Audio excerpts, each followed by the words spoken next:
எல்லோரும் ஹெல்த்தியாகவும் ஹாப்பியாகவும் இருப்பீங்கன்னு நினைக்கிறேன். இன்றைக்கி வந்து பார்த்திங்கன்னா ஒரு சண்டே vlog ரொட்டீன் தாங்க. போன வீக் சண்டே எடுத்தது தான். எப்படா தூங்கி எந்திரிச்சது டேரெக்டாக கிச்சனுக்கு போகாமல் இந்த மாதிரி வெளியில் இயற்கையை நேச்சரை ரசிப்போம் அப்படின்னு ஏங்கிட்டு இருக்கிற ஒரே நாள் அந்த ஞாயிற்றுக்கிழமை தாங்க. இந்த மாதிரி சண்டேஸில் தான் வந்து நம்ம டேரெக்டாக வெளியில் வந்துட்டு 6 மணிக்கு எந்திரிச்சாலும் சரி 7 மணிக்கு எந்திரிச்சாலும் சரி இந்த மாதிரி நேச்சரை ரசிக்கும் போது தான் நம்மளுக்கு அந்த ஒரு தனி ஹாப்பினஸ்ஸே வருங்க. அன்றைக்கி ஃபுல்லாகவே மனசே ரிலாக்ஸாக ஒரு புத்துணர்ச்சியாகவே வச்சுருக்கும். இந்த மாதிரி செடியெல்லாம் நம்ம விதை போட்டதெல்லாம் எவ்வளோக்கு வந்துச்சு, என்னென்ன பூ பூத்துருக்கு, என்னென்ன செடிகள் இருக்குதுன்னே பார்க்குறது அந்த வாரத்தில் ஒரு நாள் தாங்க. இன்றைக்கி வந்து பார்த்திங்கன்னா இந்த செம்பருத்தி பூவில் எப்படி டீ போடலான்னு பார்க்கலாங்க. செம்பருத்தி பூ ஃபுல்லாக பூத்துருந்துச்சு.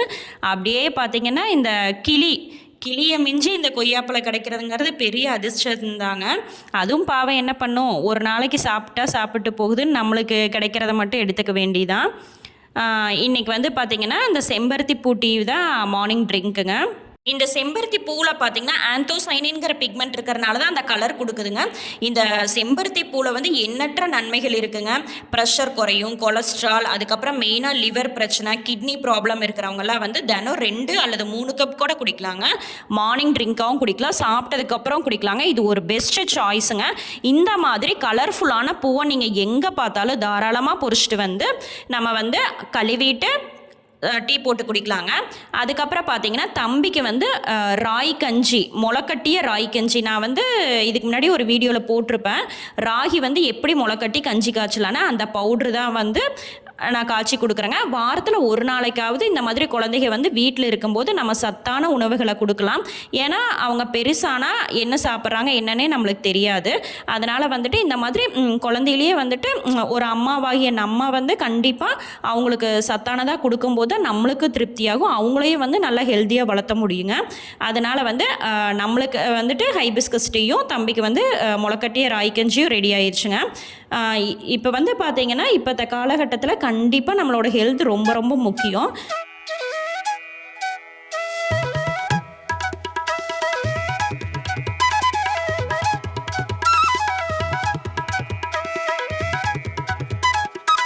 இன்றைக்கி மார்னிங் பிரேக்ஃபாஸ்ட் வந்து பார்த்திங்கன்னா க்ரீன் பூரி தாங்க. வெறும் பூரி கேள்விப்பட்டிருப்பீங்க. க்ரீன் பூரி எப்படி செய்யலான்னு பார்க்கலாம் வாங்க. அதுக்கு வந்து ஃபஸ்ட்டு வந்து இந்த மாதிரி முருங்கை தலையை வந்து நம்ம கொஞ்சமாக எடுத்துக்கலாங்க. முருங்கை தலை தான் வந்து பார்த்திங்கன்னா 300 நோய்களை சரி பண்ணக்கூடிய திறமை இந்த முருங்கை தலைக்கு மட்டும்தாங்க உண்டு. இப்போ நம்ம வந்துட்டு சூப்பாக குடிப்போம், இல்லாட்டி பொரியலாக செஞ்சு சாப்பிடுவோம். இந்த மாதிரி பூரியில் நம்ம சேர்த்திக்கும் போது வந்து பார்த்திங்கன்னா குழந்தைகளும் கண்டிப்பாக எடுத்துக்குவாங்க. அப்புறம் நம்ம பெரியவங்களே வந்து ஐயோ முருங்கை தலை சூப்பாக கசக்கும் வேண்டான்னு நினைப்போம். ஆனால் இந்த மாதிரி நம்ம பூரியில் வந்து சேர்த்திக்கும் போது வந்துட்டு எல்லாரும் கண்டிப்பாக அந்த கொஞ்சமாவது அந்த முருங்கைத்தலையில் இருக்கிற சத்துக்கள் வந்து நம்ம உடம்புல எடுத்துக்கலாங்க. இந்த மாதிரி முருங்கைத்தலையை வந்து ஈஸியாக நம்ம அந்த கேரட் பீலரில் வச்சு க்ளீன் பண்ணி எடுத்துக்கோங்க. நம்ம வந்து பார்த்திங்கன்னா இப்போ ஏதாவது ஒரு புது கார் வாங்குவோம், பைக் வாங்குவோம், வண்டி இந்த மாதிரியெல்லாம் வாங்கினா அதை பத்திரமா க்ளீனாக வச்சுக்கணும்னு நினைப்போம்லங்க. அதே மாதிரி தான் நம்ம உடம்பையும் கண்டிப்பாக க்ளீனாக வச்சுக்கணுங்க. காரு பைக்கை விட நம்மளோட உடம்பு ரொம்ப ரொம்ப விலை உயர்ந்தது. தங்கம், வைரம், வைடூரியத்தை விடவே நம்மளோட உடம்பு விலை மதிப்பு உள்ளதுங்க. அதனால் கண்டிப்பாக நம்ம உடம்பை வந்துட்டு நம்ம கண்டிப்பாக நீட்டாகவும் ஹெல்த்தியாகவும் வச்சுக்கணும். அப்படி இன்னொரு சைடு பார்த்தீங்கன்னா நம்ம குருமாவுக்கு ரெடி பண்ணிக்கலாங்க. பூரி குருமாவுக்கு வந்து பார்த்திங்கன்னா உருளைக்கிழங்கு 2 கட் பண்ணி போட்டு மஞ்சத்தூள் உப்பு போட்டுட்டு 5 விசில் விட்டு வேக வச்சு எடுத்துக்கோங்க. இன்னொரு சைடு அந்த முருங்கைத்தலையை சுத்தம் பண்ண தண்ணி கொதிச்சிருச்சுங்க. ஒரு 15 நிமிஷம் கொதிச்சதுக்கப்புறமே நம்ம இறக்கிட்டு வடிகட்டி எடுத்துக்கலாங்க. இந்த வடிகட்டின தண்ணி தான் வந்துட்டு நம்ம பூரி மாவுக்குள்ளே ஊற்றி பிசைய போகிறோம். பூரி மாவுக்கு வந்து பார்த்திங்கன்னா நீங்கள் பச்சை தண்ணி யூஸ் பண்ணாமல் இந்த முருங்கைத்தலை தண்ணி யூஸ் பண்ணுறது தான் வந்து இன்றைக்கி க்ரீன் பூரிங்க. எப்போவுமே நீங்கள் மாவு பிசைய போது சப்பாத்திக்கு பிசைஞ்சாலும் சரி, பூரிக்கோ எதுக்கு நீங்கள் மாவு யூஸ் பண்ணாலும் ஒருத்தருக்கு 1 கப் அளவு அளந்து போட்டு எடுத்துக்கோங்க.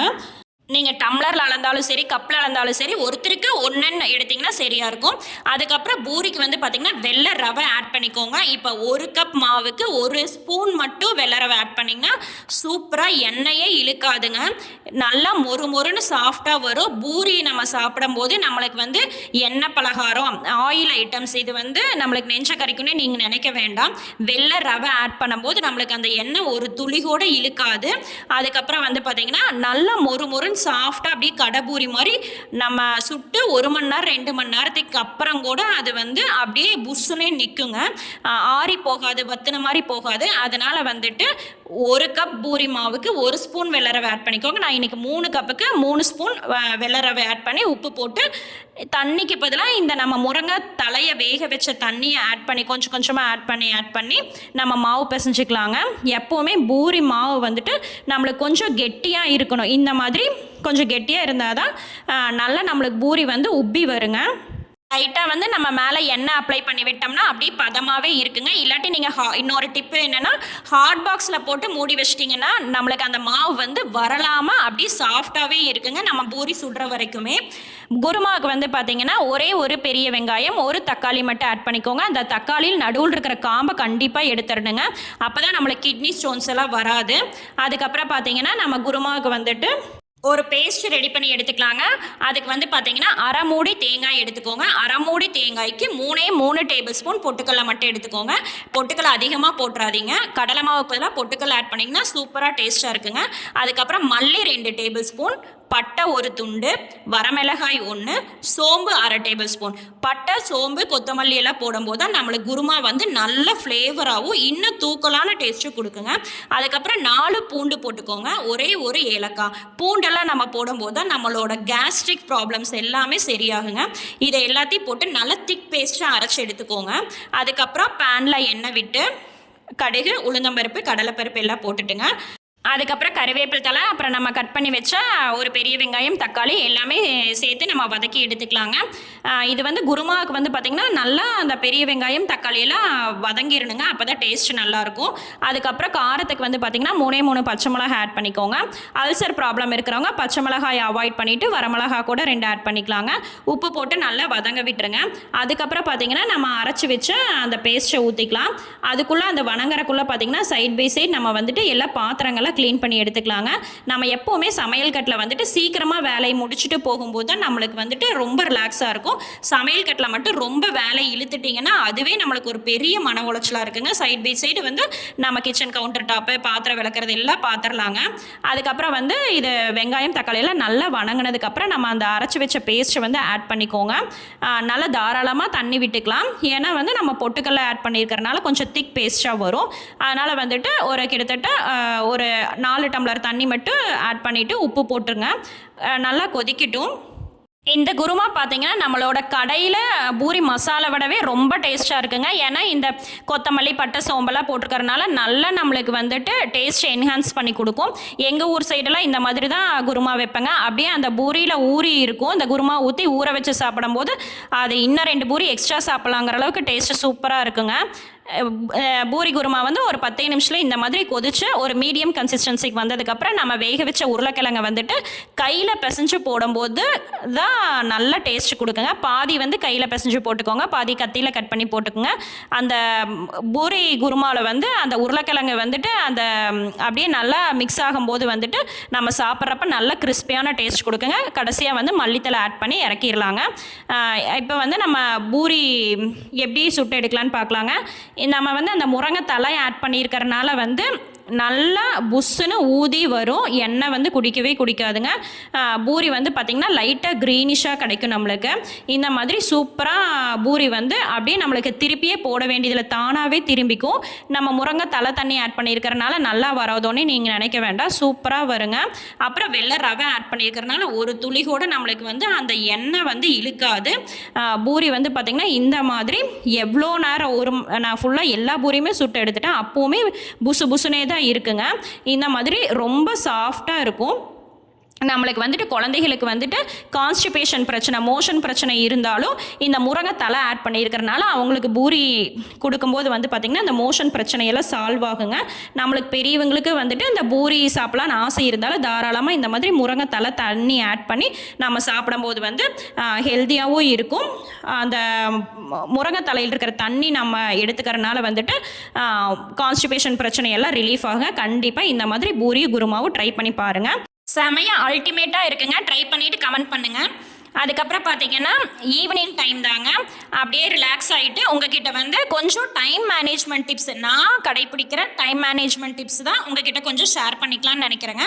ஃபஸ்ட்டு டைம் மேனேஜ்மெண்ட் டிப்ஸில் என்னென்னு பார்த்தீங்கன்னா பிளானிங் தாங்க.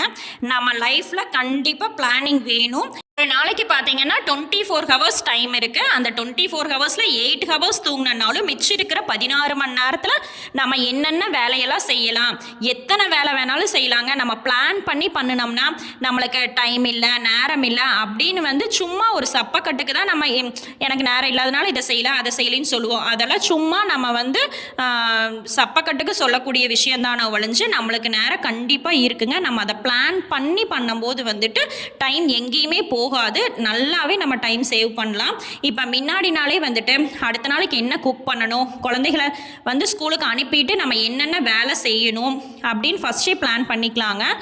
அப்படி பிளான் பண்ணும்போது பார்த்திங்கன்னா நம்மளுக்கு அந்த நாள் ஃபுல்லாக டென்ஷன் ஃப்ரீயாக ஒரு சக்ஸஸ்ஃபுல் டேவாக நம்மளால் கொண்டு போக முடியும். இந்த மாதிரி நம்ம கண்டிப்பாக நம்ம டேவை பிளான் பண்ணும்போது நம்மளே வந்துட்டு தேவையில்லாமல் அந்த யார்கிட்டையாவது 1 மணி நேரம் 2 மணி நேரம் அரட்டை அடிக்கிறது, அதுக்கப்புறம் வந்து நம்மளோட சோஷியல் மீடியாவில் அப்படியே அந்த சார்ட்ஸ் எல்லாம் ஸ்க்ரோல் பண்ணிட்டு வரதெல்லாம் நம்மளே கண்டிப்பாக அவாய்ட் பண்ணிக்குவோம். ஏன்னா ஒரு நாளைக்கு நீங்கள் பிளான் போட்டு பழகிட்டீங்கன்னா அதுவே ரொட்டீன் ஆகும்போது கண்டிப்பாக நம்ம இதை செஞ்சுட்டா நம்மளுக்கு ரிலாக்ஸாக இருக்கும் அப்படிங்கிற மாதிரி நம்ம மைண்டில் தோணிடுங்க. அதனால் கண்டிப்பாக எல்லாருமே வந்துட்டு நம்மளோட டேவை முடிஞ்ச வரைக்கும் பிளான் போட்டு செய்யுங்க. அடுத்த டிப் என்னன்னு பார்த்தீங்கன்னா ஆர்கனைஸ்டு தாங்க. டைம் மேனேஜ்மெண்ட்டில் முக்கியமானது வந்து ஆர்கனைசேஷன் தாங்க. நம்ம வீடு வந்து எந்த அளவுக்கு நீட்டாக வச்சுருக்கிறோம் அப்படிங்கிறதுல தான் இருக்குது. அதுக்குன்னு பார்த்தீங்கன்னா நம்ம வீடு வந்து மியூசியம் கிடையாது, கண்காட்சியோ பொருட்காட்சியோ கிடையாதுங்க. அடுக்கி வைக்கிறது அப்படியே இருக்கிறதுக்கு கண்டிப்பாக கலைய தான் செய்யும். அது குழந்தைங்க இருக்கிற வீடுன்னு அப்படியே தலைகீழாக தான் திரும்பி தான் கிடக்குங்க. இப்போ குழந்தைகளை வந்து நம்ம தாட்டி விட்டுட்டு ஜஸ்ட் வந்து ஒரு நாளைக்கு ஒரு 1/4 மணி நேரம் நம்ம டைம் ஸ்பெண்ட் பண்ணாலே நம்ம வீடு ஆர்கனைஸ்டாக நீட்டாக இருக்குங்க. ஒரு 1/4 மணி நேரத்தில் அவங்கவுங்க திங்ஸ் எங்கெங்கே இருக்குது அப்படின்ட்டு டக்குன்னு அந்தந்த பாக்ஸில் எடுத்து வச்சுட்டிங்கன்னாவே நம்மளுக்கு ஒரு பெரிய பர்டனாகவே தெரியாதுங்க. இப்போ நெயில் கட்டர் இந்த பாக்ஸில் ட்ரெஸ்ஸிங் டேபிளில் ரைட் கார்னரில் நெயில் கட்டர் இருக்குது அப்படின்னு நம்மளுக்கும் தெரியும், அந்த குழந்தைகளுக்கும் தெரிய வைக்கிறோம். அந்த மாதிரி நம்ம வீட்டை வந்து ஆர்கனைஸ்டாக வச்சுக்கும் போது எப்போவுமே நீட்டாகவும் க்ளீனாகவும் இருக்குங்க. சில வீட்லலாம் பார்த்தீங்கன்னா ஒரு கர்ச்சீஃபை காணோம் அப்படிங்கும்போது அந்த கபோர்டையே அப்படியே தலைகீழ இழுத்து போட்டு தேடுவோம், அந்த மாதிரிலாம் இருக்கும். அதனால் கர்ச்சீஃப்னா ஒரு பாக்ஸ் வச்சுக்கோங்க, இல்லை ஒரு ட்ரேவோ கபோர்ட்லேயோ நம்ம ஆர்கனைஸ் பண்ணி வச்சுக்கிட்டோம்னா நம்மளுக்கும் வந்துட்டு அந்த டே வந்து ரொம்ப மைண்டு ஃப்ரீயாக இருக்குங்க. வீடு வந்து கச்சன்னு இருந்தாலே வந்துட்டு நம்மளுக்கு வந்து வேலையே குறையாது, ரொம்ப பர்டனாகவும் டென்ஷனாகவும் இருக்கும். அதனால் கண்டிப்பாக நம்ம வந்துட்டு ஒரு 1/4 மணி நேரம் மட்டும் டைம் ஸ்பெண்ட் பண்ணோம்னா எப்போவுமே நம்ம வீடு ஆர்கனைஸ்டாகவும் நீட்டாகவும் இருக்கலாம், நம்மளும் வந்து டென்ஷன் ஃப்ரீயாக இருக்கலாங்க. தேர்டு டிப் என்னன்னு பார்த்தீங்கன்னா ஷேர் யுவர் ஒர்க்குங்க. நம்மளோட வேலைகளை வந்துட்டு நம்ம ஷேர் பண்ணிக்கலாம். நம்மளே எல்லாத்தையும் இழுத்து போட்டுட்டு செய்யணுங்கிறதே கிடையாது. இப்போ நம்ம ஹஸ்பண்டுக்கு என்ன வேலையை தரணுமோ அதை கொடுக்கலாம், இல்லை நம்ம வீட்டில் பெரியவங்க இருக்கிறாங்கன்னா இந்த மாதிரி காய்கறி கட் பண்ணி கொடுக்கலாம், இல்லை கீரையெல்லாம் சுத்தம் பண்ணி கொடுக்கலாம். அந்த மாதிரி வேலையெல்லாம் நம்ம ஷேர் பண்ணிக்கும் போது நம்மளும் வந்து கொஞ்சம் ரிலாக்ஸாக நம்மளுக்குன்னு மீன் டைம் கொண்டு போகிறதுக்கு யூஸ் ஆகுங்க. அதனால் வந்துட்டு எல்லா வேலையும் நம்மளே பார்க்கணும், நம்மளே செய்யணும் அப்படிங்கிற மைண்ட்லேருந்து வெளியில் வந்துருங்க. குழந்தைகளுக்கு என்னென்ன வேலை கொடுக்கணும், இந்த டாய்ஸ் இருக்கா, அந்த டாய்ஸை உன் பிளேஸில் நீ வச்சு பழகு, பேக்ஸ் எல்லாம் அரேஞ்ச் பண்ணி பழகு அப்படின்னு நம்ம தான் குழந்தையிலிருந்தே சொல்லி பழகணுங்க. அதனால வந்துட்டு கண்டிப்பாக நம்ம ஒர்க்கை வந்து ஷேர் பண்ணிக்கும் போது நம்மளுக்கு ஒரு ரிலாக்ஸாக இருக்குங்க. இப்போ நம்ம அந்த வேலையை வந்து பகிர்ந்து செய்யும்போது பார்த்திங்கன்னா அந்த வேலையும் சீக்கிரம் முடியும். அதுக்கப்புறம் நம்மளுக்கும் பார்த்திங்கன்னா கொஞ்சம் ரிலாக்ஸாக நல்ல மைண்டு ஃப்ரீயாக இருக்குங்க. நம்ம வந்து அவங்கக்கிட்ட அந்த வேலையை கொடுக்கும்போது அவங்களும் அதை கற்றுக்குவாங்க, குழந்தைகளும் கற்றுக்குவாங்க. குழந்தைகள்ருந்தே நம்ம படிப்படியாக அவங்கள கொண்டு வரும்போது தான் அவங்களுக்கும் பெரியவங்களாகும் போது அந்த ஒரு படிமானம் வருங்க. அதனால் கண்டிப்பாக நம்ம ஒர்க்கை வந்து ஷேர் பண்ணலாம். அடுத்த டைம் மேனேஜ்மெண்ட் டிப் என்னன்னு பார்த்தீங்கன்னா இது ரொம்ப ரொம்ப முக்கியமானது தாங்க. Take a break. நம்மளால் முடியல அப்படின்னா கண்டிப்பாக பிரேக் எடுத்துக்கலாம். இப்போ இன்றைக்கி வந்து நம்மளுக்கு செய்கிறக்கு மூடு இல்லை, இதை ரொம்ப உடம்புக்கு முடியல அப்படிங்கும்போது நம்ம அந்த நாள் ஃபுல்லாகவே ஒரு பிரேக்கை நம்மளுக்குன்னு ஒரு ரிலாக்ஸேஷன் டைம் எடுத்துக்கலாம். ஒரு நாள் பிரேக் எடுத்துக்கிறனால எதுவும் ஆக போகிறதில்ல. அதனால் வந்துட்டு நம்ம செய்ய முடியாமல் டென்ஷன் ஆகிட்டு அந்த வேலையை செஞ்சுட்டு அந்த கோபத்தை வந்து குழந்தைகிட்டையும் ஹஸ்பண்ட்கிட்டையும் காட்டுறதை விட நம்ம ஜாலியாக அன்னைக்குன்னு ஒரு நாள் நம்ம பிரேக் எடுத்துட்டு அப்புறம் அடுத்த நாள் இருந்து வேலை செய்யலாங்க, தப்பே இல்லை. அடுத்த லாஸ்ட் அண்ட் பெஸ்ட் டிப் என்னன்னு பார்த்தீங்கன்னா செல்ஃப் அப்ரிஷியேஷன் தாங்க. வேறு வழியே இல்லை, நம்மளே நம்மளை பாராட்டிக்கிட்டால் தான் உண்டுங்க. ஹோம் மேக்கர்ஸ்க்கெல்லாம் பார்த்தீங்கன்னா வேறு யாருமே பாராட்ட மாட்டாங்க, நம்மளே தான் நம்மளை பாராட்டிக்கணுங்க. இப்போ நம்ம ஒரு வேலையை செய்கிறோம் அப்படின்னா இப்போ இந்த குக்கிங் வேலைனா இந்த குக்கிங் வேலையை 1 மணி நேரத்தில் முடிச்சிடணும் பிரியா அப்படின்னு நம்ம மனசில் நினச்சிட்டு ஒரு போட்டியாக நம்ம அதை வந்து செய்யும்போது வந்துட்டு கண்டிப்பாக நம்மளால் செய்ய முடியுங்க. ஓகே நம்ம இந்த வேலையை செஞ்சுட்டோம், 1 மணி நேரத்துக்குள்ளே செஞ்சுட்டோம் பிரியா, உன்னால் முடிச்சாச்சு அப்படின்னு ஓகே குட் அப்படின்னு நம்மளா பாராட்டிக்கிட்டா தாங்க உண்டு. அதனால செல்ஃப் அப்ரிஷியேஷன் ரொம்ப ரொம்ப முக்கியங்க. நம்மளுக்கு நம்ம மட்டும்தாங்க பலம். அதனால நம்மளே தான் நம்மளை வந்து அப்ரிஷியேட் பண்ணிக்கிறதா இருக்கட்டும், நம்மளே நம்மளை மோட்டிவேட் பண்ணிக்கிறதா இருக்கட்டும், எல்லாமே நம்மளே தான் செல்ஃப் க்ரூமிங் பண்ணிக்கிறது தான் ரொம்ப முக்கியங்க. அடுத்தவங்களை வந்து எதுக்கு யாருக்கு எதிர்பார்க்க வேண்டாம். நம்மளால எல்லாம் முடியும் அப்படின்னு நம்மளே நினச்சிட்டு நம்மளோட லைஃப்பை கான்ஃபிடென்ட்டாக கொண்டுட்டு போகலாங்க. அவ்வளோதாங்க. இந்த 5 டைம் மேனேஜ்மெண்ட் டிப்ஸில் உங்களுக்கு ஏதாவது ஒன்றாவது யூஸ்ஃபுல்லாக இருந்திருக்கும் நான் நம்புகிறேன். இன்னொரு இன்ட்ரெஸ்டிங்கான வீடியோவில் மீண்டும் சந்திக்கிறேங்க. இந்த வீடியோ உங்களுக்கு பிடிச்சிருந்துச்சுன்னா கண்டிப்பாக என் சேனலுக்கு ஒரு பிக் தம்ஸ் அப் கொடுங்க. மறக்காமல் சப்ஸ்கிரைப் பண்ணிக்கோங்க. அப்போ தான் வந்துட்டு எனக்கு இன்னும் நல்ல இன்ட்ரெஸ்டிங்கான டாபிக்ஸ் எடுத்து பண்ணுறக்கு மோட்டிவேட்டடாக இருக்குங்க. மறக்காமல் சப்ஸ்கிரைப் பண்ணிக்கோங்க. Thank you all.